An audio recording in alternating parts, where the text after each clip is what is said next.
Okay, we're gonna start our recipe by preparing our onions. So to peel them, I'm just gonna go like that.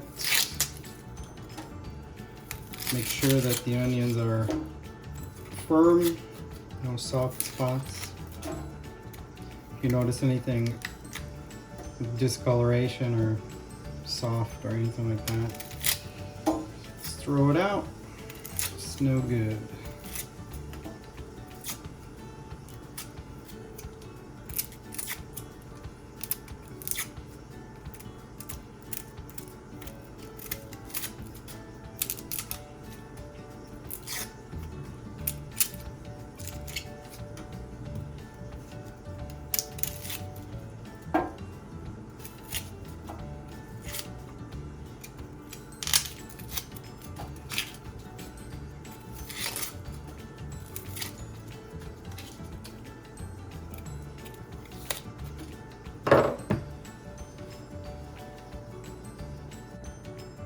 Okay, for this eggplant recipe, we're gonna make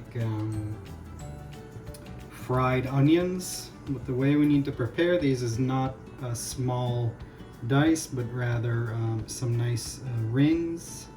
So we're just gonna go like that. Comes apart. Nice and easy. Let's say width about 3/8 to 1/2 inch, depending on whatever setup you have here. Try and take them apart before you fry them. It's not super critical, but they'll come apart anyways, but speeds things up a little bit if you can. I'm just gonna put them in a bowl for now.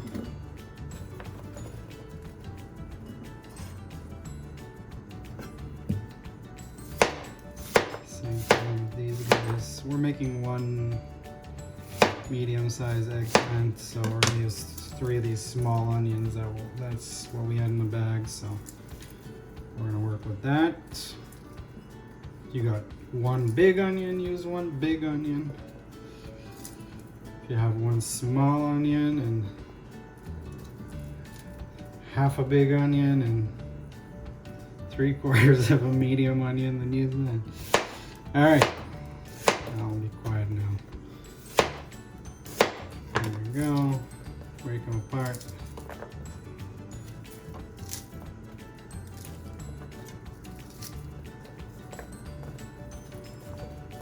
Okie dokes. Beautiful.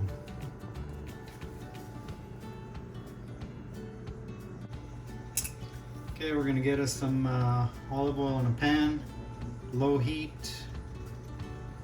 We don't want to burn the whole place up.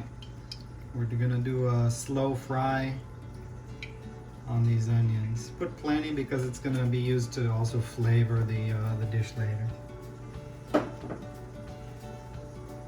Your pan doesn't have to be hot. Just let it get up to heat. And when it starts sizzling, let it go like that. Mix it once in a while and you'll be good to go. Okay, we're gonna prepare our eggplant now. When you choose an eggplant, try and find a nice shiny one, nice and firm, and as light as you can find. The heavier it is, usually the more water it has in it, and that water can be bitter sometimes. So just to be on the safe side here, what we're gonna do is after we slice this eggplant, we are going to salt it and let it sweat for a little bit, draw out some of that moisture, and then we're gonna fry it.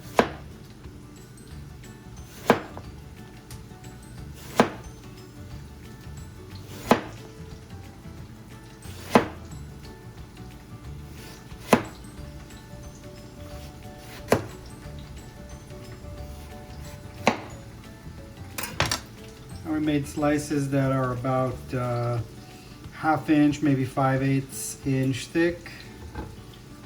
You can slice them a little bit thicker, but I wouldn't go much thinner than that. Not for this recipe. We have some couple of dark spots, but I think that should be all right. Okay, we're just gonna arrange them on our plate, and we are going to put a little bit of sea salt. Or if you have mountain salt, put mountain salt. I haven't heard about that. Our salt comes from the sea. Okay, pat those down. It's not all gonna come flying off because the minute that it gets on there, it's gonna start to draw moisture. Is gonna get stuck on there. Okay, and we're gonna flip them. This one, there's no point in flipping.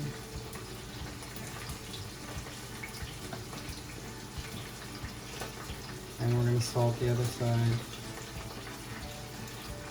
If we decide later on that we don't like those dark spots, we may cut them out with a knife. We'll see. But for now, let's leave them.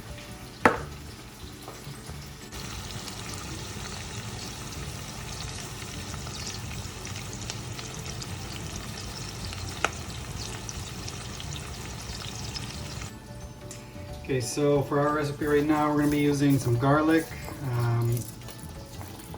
We like a lot of garlic, and this recipe is very good for garlic lovers. So we're going to be using about half a head of garlic here for that one, large, medium large eggplant. This is going to get cooked in a tomato sauce with the eggplant, so that may seem like a lot, but really it's not really going to be very pungent by the time it's all said and done. So we're going to prepare our garlic right now.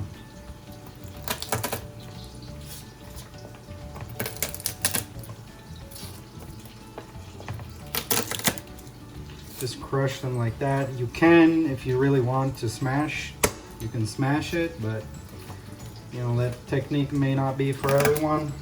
It does come with a little bit of risk, but you know what works for you. So you can also just crush it with your fingers if you want. It's up to you. There's many ways to peel garlic, as they say.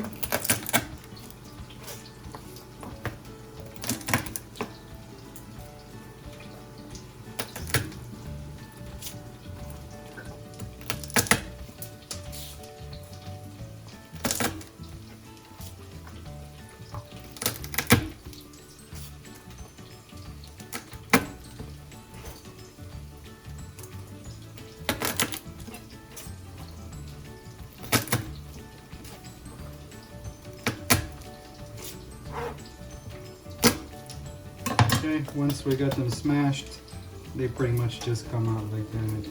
Sometimes they're a little bit, a little bit more, what's the word that I'm looking for? Stubborn, but as long as you smash them properly, they should come out very easily.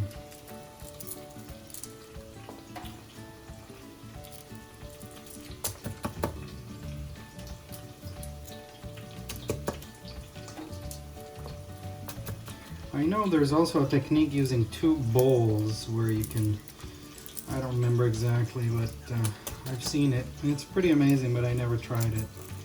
Why don't you let us know in the comments if you've ever tried the bowl technique.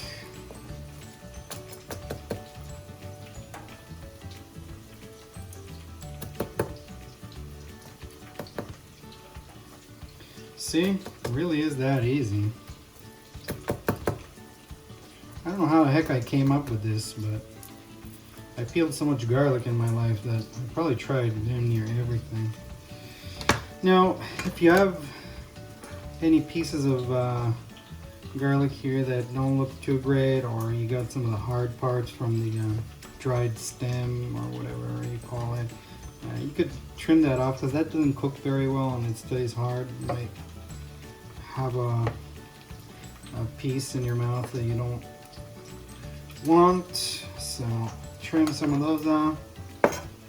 Then make a little pile here. Yeah, see, I almost missed that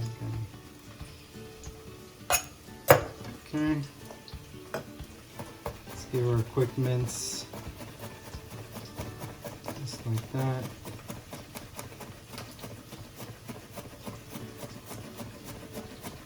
I suppose you could use some sort of food processor or grater or one of those garlic presses that you just put the thing in there and you smush it and it comes out all minced. If you want to, by all means do that. I don't have that, so I don't think I've ever used one. Not that I remember. Okay, so we did a rough mince here. We're gonna go now in the opposite direction, rather 90 degrees, not necessarily the opposite direction. And we're gonna start doing a little bit of that. I don't know how many hours of my life I spent doing this. I find it very relaxing.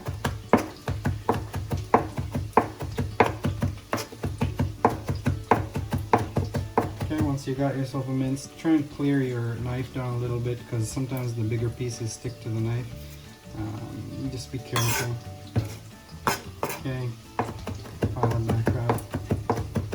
And we do want a nice fine mince for this because we want it to cook only during the baking time of the dish. This doesn't get fried.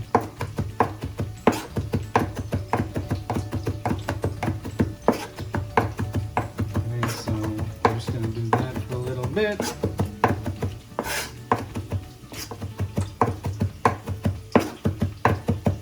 Smelling very good here, and those onions are frying. Okay, you can see that's a very fine mince right in the bowl, and we're going to cover that with some olive oil to lock in all that garlic deliciousness, and also that oil is going to flavor further our dish. Rather further flavor. Okay, let's just put a little bit of olive oil there, capture all that garlic goodness, and let that sit until you're ready for it. You can cover it with plastic. You could make this well ahead of time. It's up to you. Just don't let it dry out. All right, so as mentioned before, we salted them. You can see all this water here on the surface being drawn out, of moisture rather, from the eggplant. And if it was bitter, it will be a lot less bitter by the time you're done. Now we noticed that there's a little bit of a dark spot here. We decided that we are going to be removing these parts because you don't want to ruin a whole dish just because you got a couple of little bitter spots. So not a big deal, just, you know, we lose a tiny little bit of eggplant here, which is unfortunate, but you know, more often than not it's pretty much impossible to know that there's going to be something inside. So that's okay, that's life. Nothing is perfect, and we are just going to do our best with what we have. Okay, sorry to see you go, but that's how it is. So this one doesn't go all the way, but I'm still gonna cut all the way through. Nice and easy. There you go. Problem solved.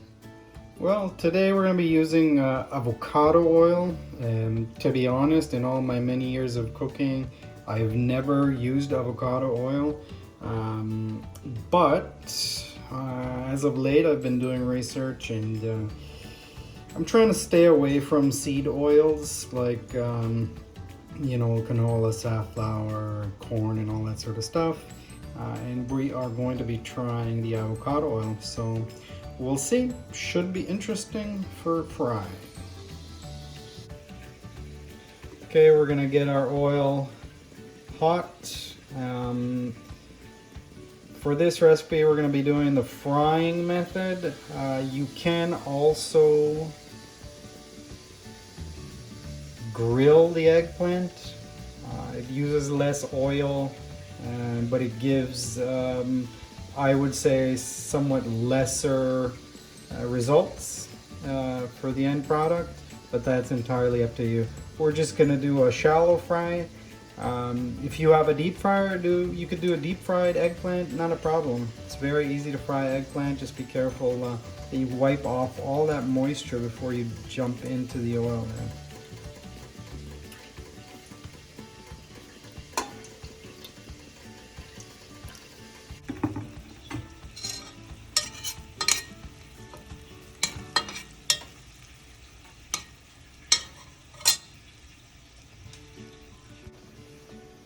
Alright, so now we've been sweating our eggplant for quite a while. You can see water is dripping off. Sometimes it'll be a little bit dark, and that's fine. Not a big deal. All you need to do right now is take some paper towel or some kind of rag or whatever it is that you like to use that's clean and dry. And just make sure that you wipe off all that moisture, because especially when you're going to be putting that in hot oil, you want to make sure that there's no water on the surface, because that's going to be a problem. Okay, get most of that moisture off by tapping right there, and we're just going to do them all like that.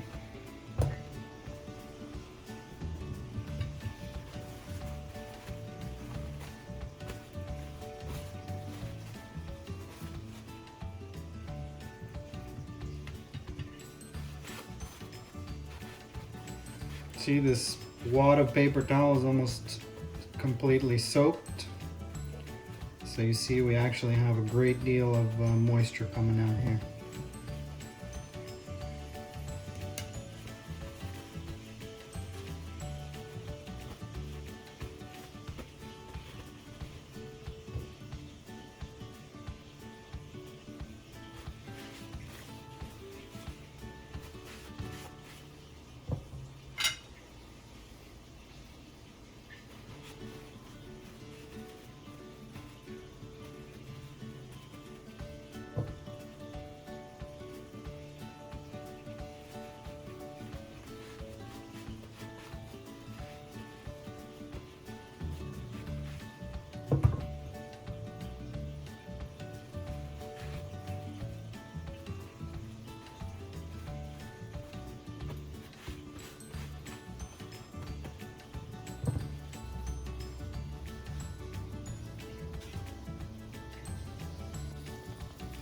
Okay, so we want to test our oil.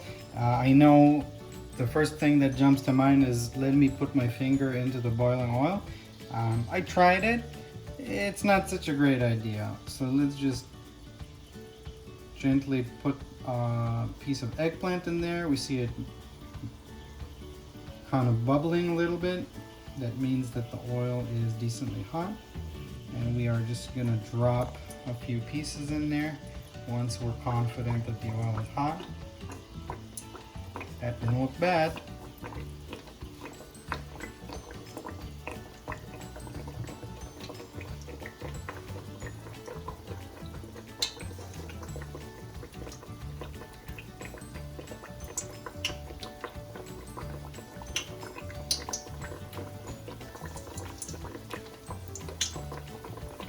When you place items into boiling oil or water or whatever, try and have them drop away from you and not towards you, especially for the bigger items, because that can splash you with oil or boiling water. That would be very bad.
Okay, so we're looking pretty good here. I have a plate with some paper towel on it, just to soak up some of that excess deep frying oil. This is beautifully cooked. I know maybe with our low light it looks a little burnt, but trust me, it is not. And we're just gonna place it on a paper towel.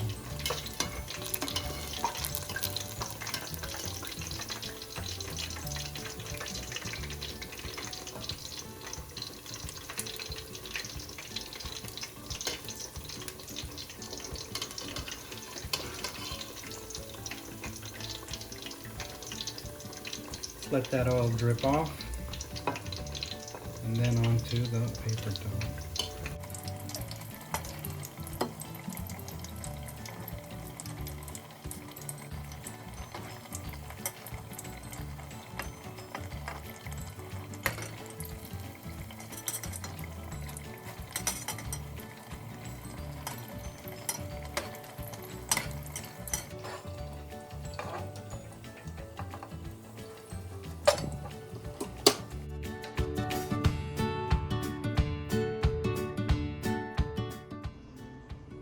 Okay, now that we've drained out some of that oil, you see these beautiful fried eggplant pieces are gonna go in our baking dish because we are going to bake these in tomato sauce. Try and get a nice solid layer as best you can. If you have more eggplant, probably gonna need a bigger dish. It's just how it goes sometimes. How are we gonna fit? Fit no problem.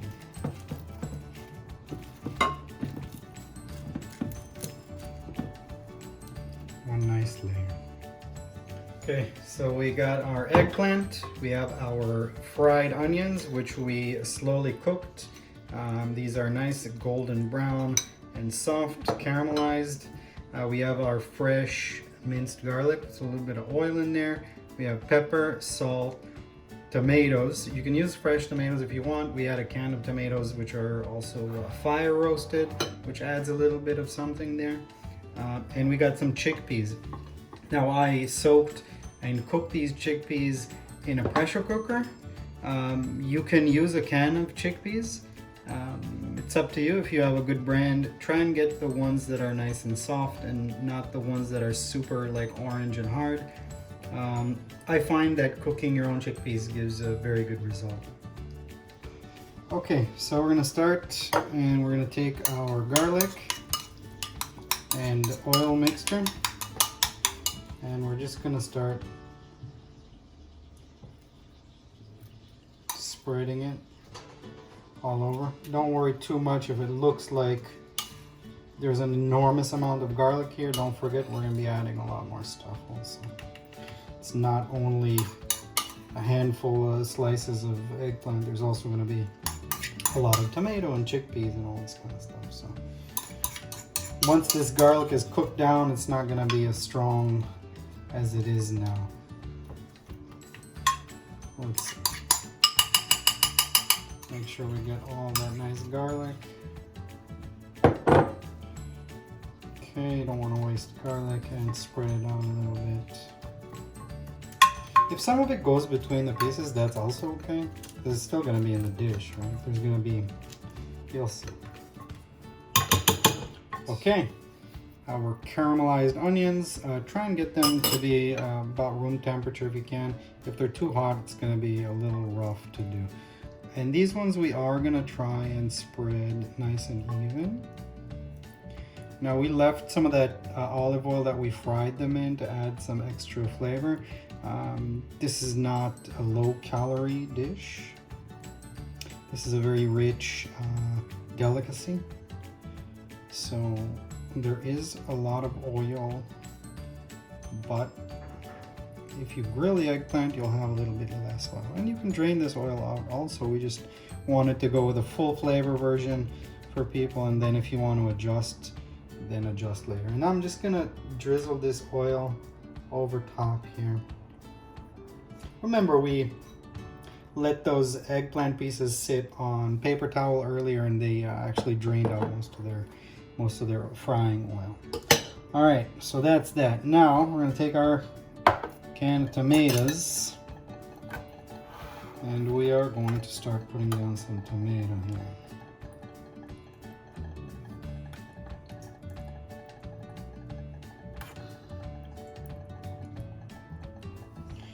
Wow, that's an annoying sound. That bowl was rocking back and forth, making a sound which I'm sure it will appear in the video. Maybe not. Alright, you can just dump all the tomatoes on also if you want, but we're gonna try and do a nice job here. Now this can may have more tomato than I actually need, but we'll see.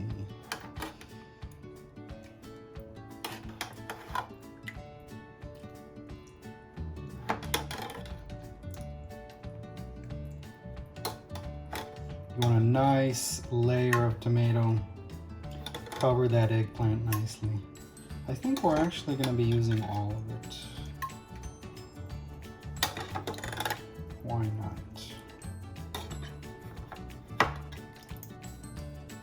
Those tomatoes add a little bit of sourness also. That is very welcome in a heavy dish like this with a lot of oil. Okay, just gonna spread these guys out a little bit. And you'll see in a moment why that makes sense. All right, let's put down some salt.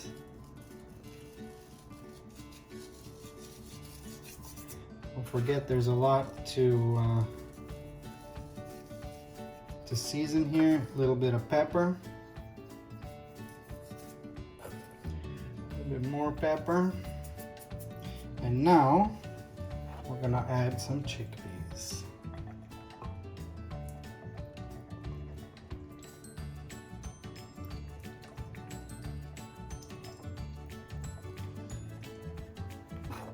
So I'm sure you see why all that garlic and all that stuff that we added in there actually is not as much as you thought in the beginning. Now what I like to do, once we have everything in here, I like to just press it down. I want those chickpeas to be pretty well covered by liquid. Otherwise they can dry out very quickly in the oven. And you definitely don't want those guys to dry out and then really it doesn't have a nice flavor. If you need to add a little bit more liquid, you can try and wash out your can, get a little bit more of that juice in there. But I think you can also get away with a few drops of water. Okay, we added a few drops of water just to be sure that we're not going to dry out our chickpeas. Shake it a little bit and make sure that the water and oil and everything and all that seasoning is gonna get nice and blended in there when it's cooking. Don't fill it right to the top. Make sure always that you have, you know, at least some clearance here, so it doesn't overflow and spill into your oven, because once it starts bubbling, it can kind of go over the sides. So if you find that whatever happened, you're right up to the edge, then put some kind of baking sheet or pan with foil or something underneath. Otherwise, that's going to go right into your oven and you're going to have a mess.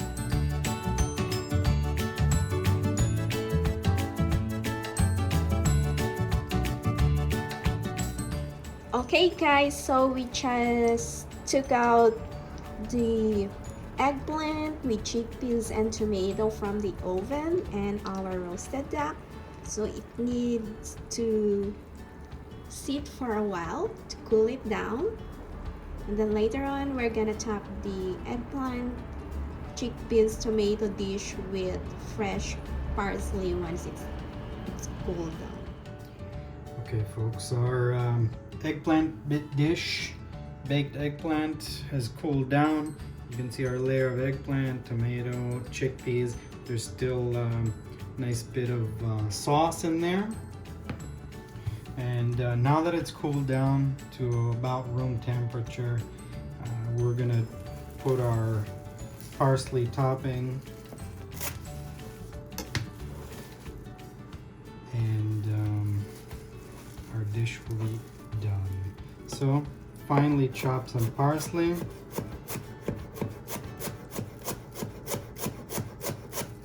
I like to add a lot. Adds a lot of nice freshness to the dish. If you prefer with a little bit less, that's fine too.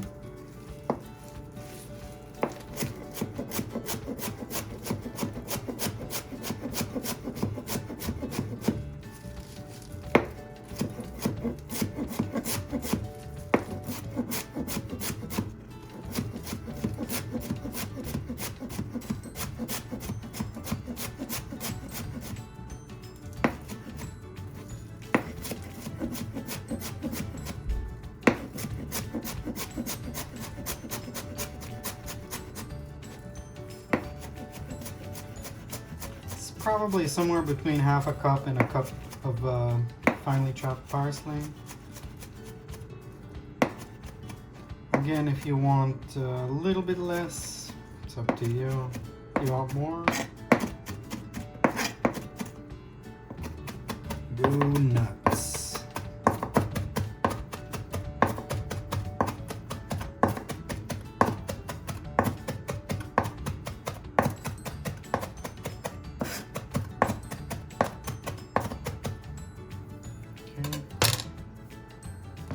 A little bit closer for the camera, and we're gonna start placing our parsley over top. This is very important for the balance of the dish because it is a very rich dish, and you do need something green to sort of balance that out, bring a little bit of freshness. Otherwise it's just gonna feel very, very, very heavy. And this really balances it out and makes it very unique in that respect.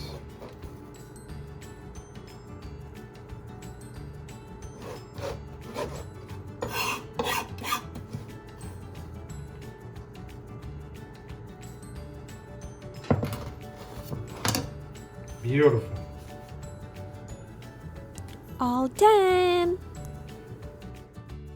So our dinner is ready. We have our roasted duck, tomato, cucumber, onion, and parsley salad, a chimichurri on the side, and of course our eggplant, chickpeas, and tomato dish.